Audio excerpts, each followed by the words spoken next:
Hello friends, কেমন আছেন সবাই? নিশ্চয়ই ভালো। ওয়েলকাম টু মা ছেলের রান্নাঘর। তো আমি আজকে আরেকটি নতুন রেসিপি নিয়ে এসেছি। আমার আজকের রেসিপিটা হচ্ছে চিকেন রোস্ট।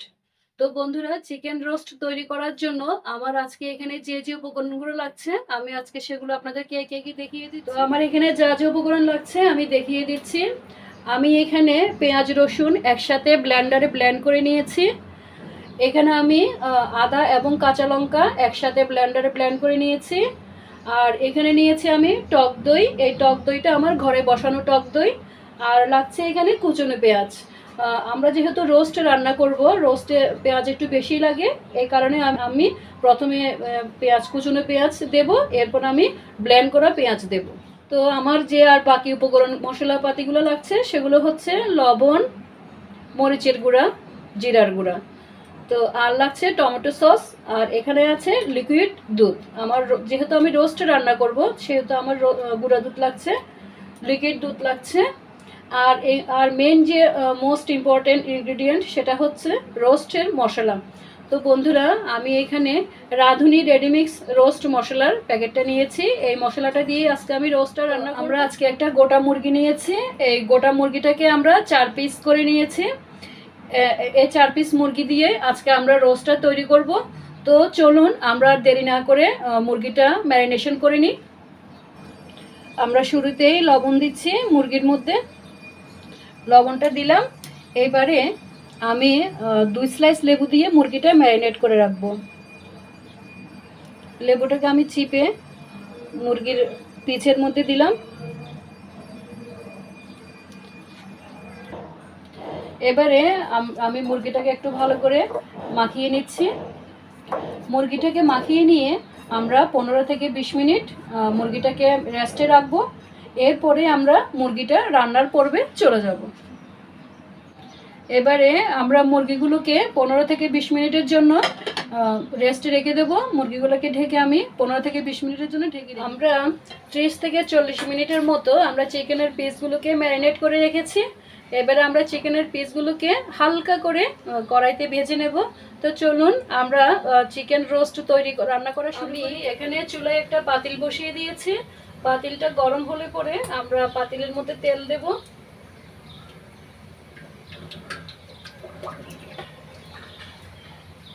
এবারে তেলটা গরম হলে আমরা চিকেনগুলো হালকা করে তেলের মধ্যে এপিট ওপিট ভেজে নেব।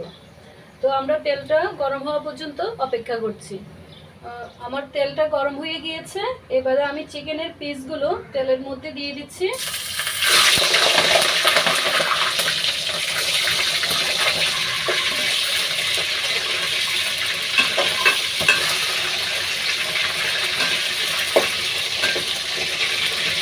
আমি প্রথমে 2 পিস চিকেন ভেজে নেব, পরে আর পরের 2 পিস ভেজে তুলে নেব।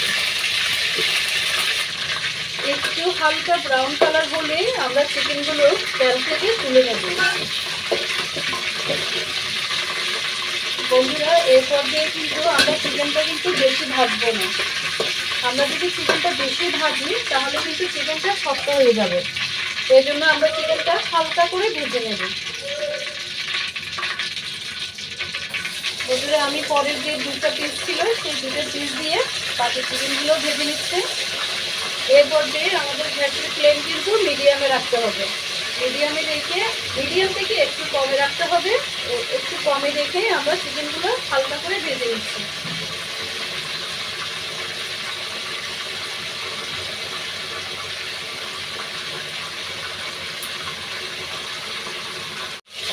আমার চিকেনগুলো কিন্তু ব্রাউন কালার হয়ে গিয়েছে। এবারে কিন্তু আমি চিকেনগুলোকে নামিয়ে দিচ্ছি। এই পর্যায়ে আপনারা লো মিডিয়ামে চিকেনগুলোকে ভাজবেন, তাহলে চিকেনগুলো আর অতিরিক্ত ফ্রাই হওয়ার সম্ভাবনা থাকে না। তো বন্ধুরা, আমি কিন্তু এখানে আর অতিরিক্ত কোনো তেল দেবো না, বাড়তি কোনো তেল দেবো না। আমি যে তেলের মধ্যে চিকেনগুলোকে ভেজে নিয়েছি সেই তেলেই কিন্তু আমি চিকেন রোস্টটা রান্না কমপ্লিট করব। তো বন্ধুরা, এবারে আমি এখানে তেলের মধ্যে আস্ত গরম মশলা দিচ্ছি। এবারে আমি আস্ত কুচানো পেঁয়াজগুলো দিয়ে দিচ্ছি।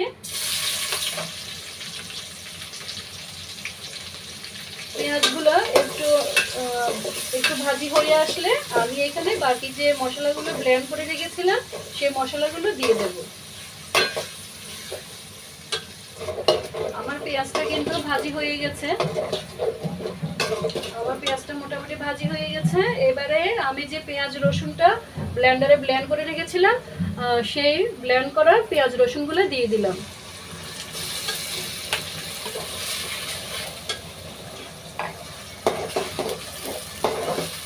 এর সাথে আমি যে আদা এবং কাঁচা লঙ্কা পেস্ট করে রেখেছিলাম সে আদা এবং কাঁচা লঙ্কা বাটাটাও আমি এখানে দিয়ে দিচ্ছি। এবারে সব মশলাগুলোকে আমি ভালো করে কষিয়ে নেব। এই পর্যায়ে আমাদের গ্যাসের ফ্লেম কিন্তু মিডিয়ামে থাকবে। তো এই পর্যায়ে পেঁয়াজ রসুনটা কষানোর মাঝখানে আমরা এবারে এখানে দেব লবণ দেব। আমরা কিন্তু চিকেনটা ম্যারিনেট করার সময় শুধু চিকেনের অনুপাতে আমরা লবণটা দিয়েছি, তো আমরা এখন রোস্টের জন্য লবণটা দিচ্ছি।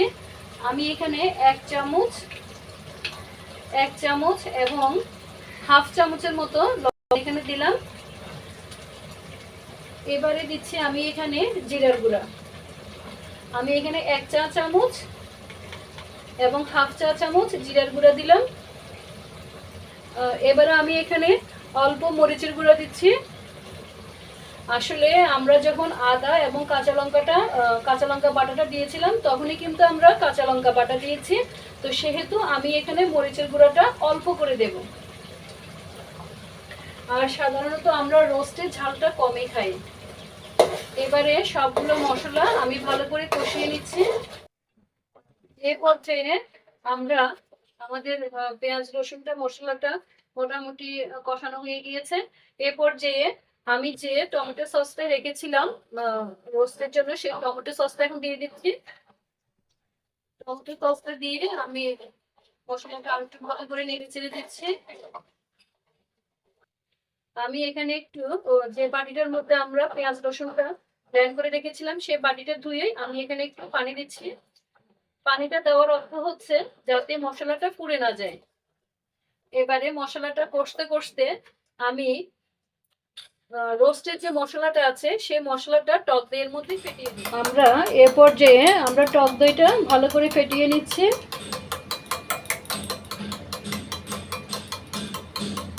টক দইটা ভালো করে ফেটানো হয়ে গেলে এবারে আমরা রোস্টের যে মশলাটা আছে সেই মশলাটা আমরা টক দইয়ের মধ্যে ভালো করে মিক্স করে নেব।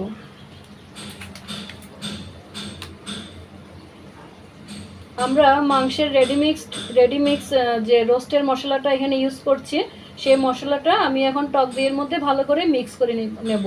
তো বন্ধুরা এই পর্যায়ে আমি এই প্যাকেটের অর্ধেকের মতো আমি মশলা এখানে দিয়েছি। এবারে আমি টক দই সহকারে মশলাটা ভালো করে মিক্স করে নিচ্ছি।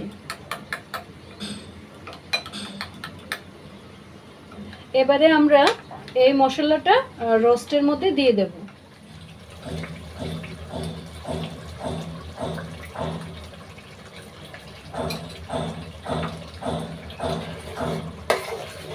মশলাটা দেওয়ার পরে আমরা এটাকে আরো ভালো করে কষিয়ে নেব। আমার রোস্টের গ্রেভিটা কিন্তু কি সুন্দর ঘন ঘন হয়েছে দেখুন, এবং আমার ঝোলের মধ্যে কিন্তু তেলটা বেশি উঠেছে। তো এর অর্থ হচ্ছে আমার মশলাটা মোটামুটি ভালো মতনই কষানো হয়ে গিয়েছে। তো এই পর্যায়ে আমি চিকেনের পিসগুলো এখানে দিয়ে দেব।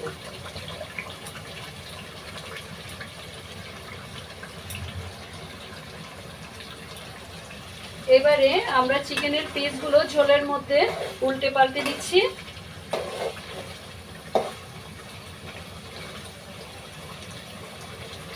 আমরা 5 মিনিটের মতো চিকেনটা আমি যে লিকুইড দুধটা গুলিয়ে রেখেছিলাম সেই দুধটা এখন দিয়ে দিচ্ছি রোস্টের মধ্যে। আমি এখানে চা চামচের 1 চামচ এবং হাফ চামচ চিনি এখানে দিলাম। তো এ পর্যায়ে আমার আর তেমন কিছুই দেওয়ার নেই। আমি যে দুধটা দিলাম এই দুধটা একটু কুক হওয়ার জন্য আমি 5টা মিনিট অপেক্ষা করব। 5 মিনিট পরে আমার চিকেন রোস্ট অলমোস্ট রেডি। বন্ধুরা আমি 5 মিনিট পরে চিকেনটা 5 মিনিটের জন্য আমি কুক হওয়ার জন্য রেখেছিলাম। 5 মিনিট পরেই আমি ঢাকাটা তুললাম। এই পর্যায়ে দেখুন বন্ধুরা আমার চিকেন রোস্টটা কিন্তু দেখতে অনেকটাই ভালো হয়েছে, দেখতে অনেকটাই সুন্দর হয়েছে কিন্তু, এবং ঘ্রাণটাও কিন্তু চমৎকার এসেছে। তো বন্ধুরা এই পর্যায়ে আমি এখানে 2টা কাঁচা লঙ্কা ভেঙে দিচ্ছি। কাঁচা লঙ্কাটা আমি শুধু ভালো ফ্লেভারের জন্য দিচ্ছি। একটা কাঁচা লঙ্কা আপনার রান্নাটা যখন কমপ্লিট হয়ে যাবে শেষ পর্যায়ে যখন আপনি কাঁচা লঙ্কা দিবেন তখন আলাদা একটা ভালো ফ্লেভার আসে কাঁচা লঙ্কার, এর জন্যই দেওয়া।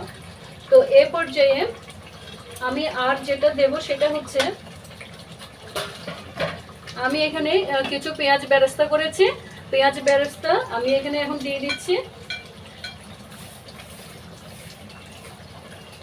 আমি এখানে অল্প পেঁয়াজ বেরেস্তা দিচ্ছি, আর বাকি পেঁয়াজ বেরেস্তাটা আমি চিকেন রোস্টটা যখন ডেকোরেশন করব তখন ডেকোরেশনের সময় দেব। বন্ধুরা পেঁয়াজ বেরেস্তাটা আপনারা যখন করবেন তখন বেরেস্তাটা যখন ব্রাউন কালার হয়ে আসবে, একটু সোনালি কালার হয়ে আসবে, তখনই কিন্তু আপনারা পেঁয়াজ বেরেস্তাটা চুলা থেকে নামিয়ে নেবেন। পেঁয়াজ বেরেস্তাটা আপনি যখন চিন্তা করবেন যে আচ্ছা ঠিক আছে নামাবো আর একটু হোক, এটা এরকম চিন্তা করলে কিন্তু পেঁয়াজ বেরেস্তাটা মুহূর্তের মধ্যে কালো হয়ে যাবে।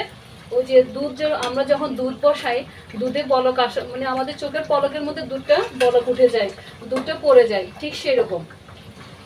তো এই জন্য পেঁয়াজ বেরেস্তা যখন আপনারা করবেন তখন পেঁয়াজটা যখন সোনালি কালার হয়ে যাবে তখনই আপনারা সাথে সাথে পেঁয়াজটা তেল থেকে নামিয়ে নেবেন, তাহলে বেরেস্তাটা পারফেক্ট হবে। চিকেন রোস্টটা রেডি। দেখুন বন্ধুরা রোস্টটা দেখতে কি সুন্দর, আকর্ষণীয় এবং লোভনীয় হয়েছে। এই লোভনীয় রোস্টটি অবশ্যই আপনারা বাড়িতে ট্রাই করে কেমন হয়েছে জানাবেন আমাকে। তো বন্ধুরা আমার এই ভিডিওটি আপনাদের ভালো লাগলে আপনারা আমাকে লাইক করবেন, কোনো প্রশ্ন থাকলে কমেন্টস বক্সে কমেন্টস করে জানাবেন, এবং আমার এই চ্যানেলটিকে আপনারা সাবস্ক্রাইব করবেন এবং পাশে থাকা বেল আইকনটি প্রেস করে সব সময়ের জন্য আমার চ্যানেলটির পাশে থাকার অনুরোধ রইল। তো বন্ধুরা আজ এ পর্যন্তই। মা ছেলের রান্নাঘরে সামনে আবার নতুন কোনো রেসিপি নিয়ে হাজির হওয়ার প্রত্যাশা রাখছি। আজ এ পর্যন্তই। ভালো থাকবেন, সুস্থ থাকবেন। Good bye, be foodie.